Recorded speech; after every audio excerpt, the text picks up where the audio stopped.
वसुदेवसुतं देवं कंसचाणूरमर्दनं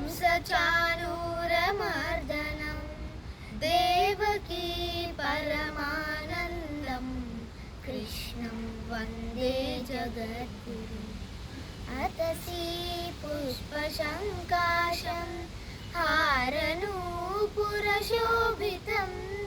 रत्नकङ्कणकेयूरं कृष्णं वन्दे जगद्गुरुम्। उटिलालकसंयुक्तं पूर्णचन्द्रनिभाननं विलसत्कुण्डलधरं कृष्णं वन्दे जगद्गुरुं। मन्दारगन्धसंयुक्तं चारुहासं चतुर्भुजं बर्हिपिञ्चावचूडाङ्गं कृष्णं वन्दे जगद्गुरुम्।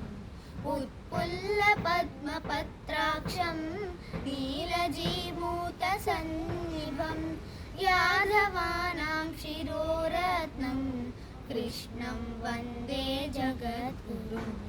रुक्मिणीकेलिसंयुक्तं पीताम्बरसुशोभितम् अवाप्ततुलसीगन्धं कृष्णं वन्दे जगद्गुरुम्।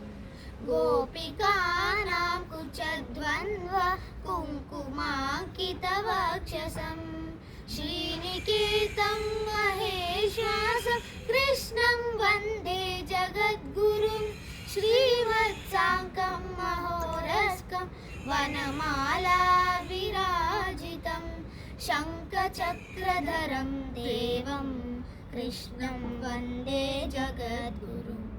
कृष्णाष्टकमिदं पुण्यं प्रातरुत्थाय यः पठेत् कोटिजन्मं कृतं पापं स्मरणेन विनाश्यति।